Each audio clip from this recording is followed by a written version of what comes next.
Hello world. Hi, my name is Monique and I'm here to tell my story. I'm here hopefully to help others so that maybe this doesn't happen to them. Hopefully maybe to help ourselves. And it's always good to vent, right?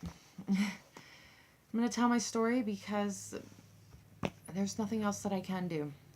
There's nothing left that I have left, I guess, but to run my mouth. And running my mouth is what I do best. So, I'm hoping to wake people up.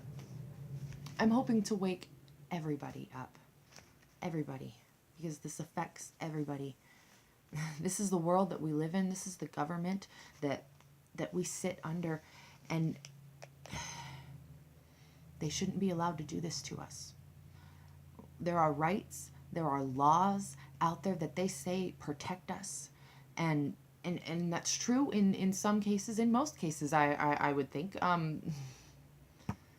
But not in my case. And I'm finding that a lot of other people are having themselves put in the exact same situation. And this needs to stop. This needs to stop. We need to get the government's hands off of our children. Our babies are not your playthings for you to come and do with as you please just to gain compliance from strong-willed parents. Okay. I guess I wrote it all down so that I could possibly remove myself a little bit emotionally from it, and it's such a long story. It's been so long and forever. I call this our timeline, documenting the department's blatantly negligent actions. So here we go. On November 24th, 2015, the Hamilton CPS department got involved when the Corvallis Primary School called about a bruise on the side of my youngest child's face. Mario had told them that Daddy did it. Daddy to him is my now husband, Gabriel, who has been jointly raising my children with me for the last 6 years now. Gabriel had picked up the children from daycare and he took them to his house, which was not uncommon, several times a week. And at that time, we did not live in the same house, nor even in the same town. In a moment of discipline gone wrong, Gabriel left a single handprint bruise on my youngest child's face. Gabriel was arrested, and they charged him with assault on a minor.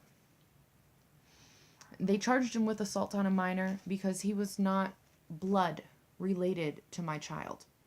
They didn't care that we've been doing this for 5 years. That Montana legally is supposed to accept our common law marriage. But the department and everyone else don't. I'm not sure who to find in the state that would have accepted it, but so basically what happened is my youngest child, Mario, he's my Super Mario, he has minor cerebral palsy, and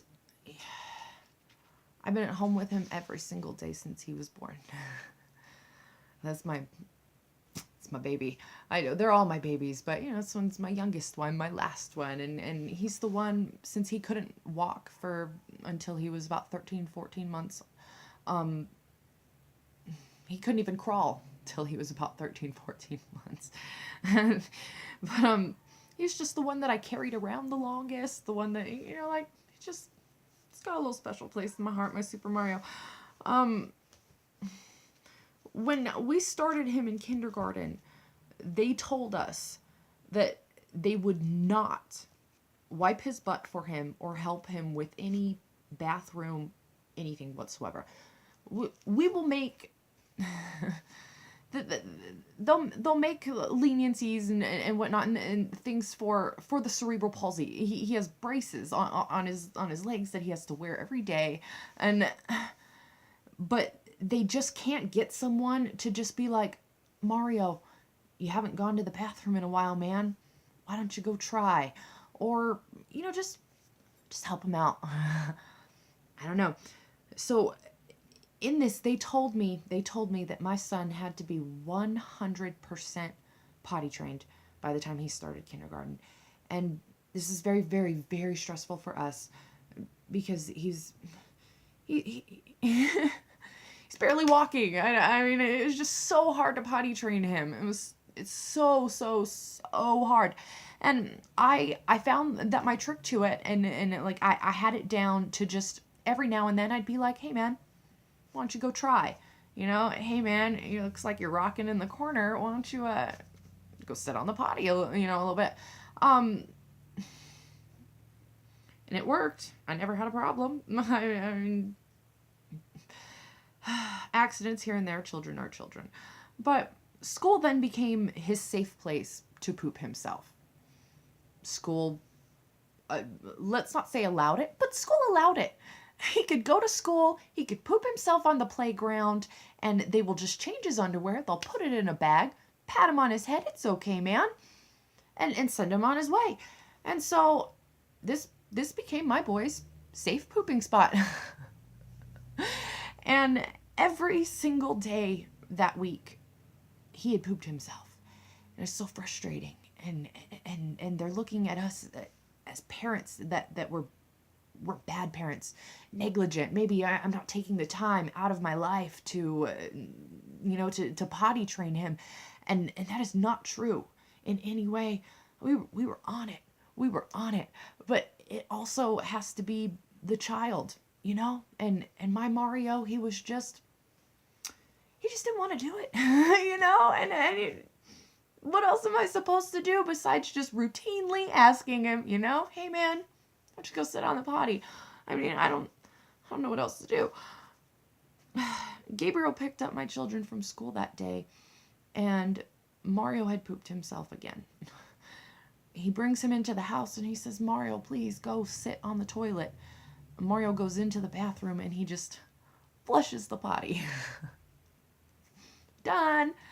And that just made Gabriel so frustrated. I wasn't there. If I was there, this would have went completely differently because I handle the poop. I don't know. I think moms have a higher tolerance for poop than dads do. But I wasn't there. And so Gabriel, in his frustration, grabbed my boy by his face and left fingers right there on the side of his face. Fingers that went away within a week.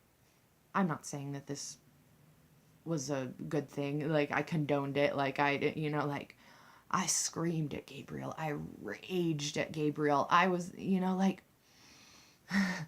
wanted him out of our lives. Like, this wasn't something that I just was like, it's okay, man. But I've also been raising my kids with him for 5 years. And these are Gabriel's kids too. This is all of Mario's cognitive life. Gabriel has been his dad. And we had always had the agreement that even if we weren't together, he was still going to take the kids his 50%. These are his kids too, period. Children don't look at blood. They don't care about blood. Like, that's not a concept to them. What is the person who's tucking them in, the person who's saying prayers every night, the person who gives kisses on the boo-boos, the person who helps with the homework, the person that's there every single fucking day. And that was Gabriel, and that was me. So, okay. The department then told me that I could not leave the building with my children if I didn't sign a protection plan. They were going to put my children into foster care if I didn't sign a 30-day protection plan where I had a friend, a person, a resource person with me 24 hours a day for 30 days, every single moment that I was with my children. I didn't even hit my child. I wasn't even there. All of my children are on recording going, no, mommy never hits us. Because mommy, all she does is yell. All I do is yell. Nobody ever listens, but all I do is just yell. And put my kids on the stairs. We are not beating our children. We're not using tools. We're not terrorizing them in any fucking way. My children have been spanked, but my children are not being abused. My children have been disciplined, not abused. There's a huge difference. A huge difference. And if you don't know the difference between discipline and abuse, you should not be a parent. For one. And I'm not saying that what Gabriel did was not a form of abuse. Yes. But he did not beat my child. This was not repeated. This was one grab, one set of fingerprints. That was it. That was not abuse. That was discipline gone wrong. That was when they send your kids home with you from the fucking hospital, they don't give you a book. You don't know what you're doing. You make it up. We make it up every single day. And honestly, if my kids are fed and they're clean and they're happy, I clothed, I feel like I have accomplished, my day. Yes, it's a good fucking day. Nobody got bit. Nobody got, nobody got bit. Nobody got hit. Everybody's clean. Oh, good God. And do you know how hard it is to find an adult friend that has nothing to do with their lives, but to spend 24 hours with me, with my children, for 30 days? It was a hard one. It was a hard one to find someone that didn't have a life. My friend James had to stay in my home every single night for the next 30 days.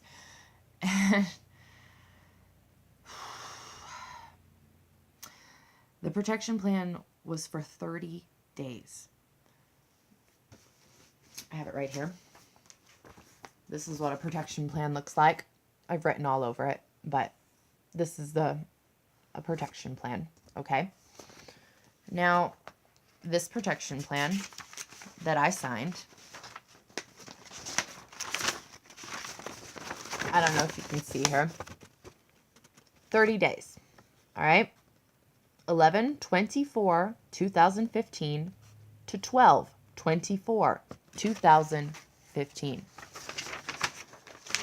I fulfilled this protection plan. I abided by its restrictions. Gabriel was not allowed to see the children. They would not help him. They wouldn't even consider him as a parental figure. They told me that it was either my children or Gabriel. That if I chose to allow him back into my home again, that they would take my children for good. I believe that we have civil rights against them being able to enforce something like that. But, so I fulfill this protection plan. My worker came to my home on the last day and she said to me, okay, you're done. She didn't mention anything else. She didn't say anything else. I was done. The department also did not tell me, and since I haven't been involved in the department before, I did not know that they do an investigation, that they have to, or, well, that they were doing one, period, let alone its time limits or anything along those lines. The department did not ever communicate anything like that with me.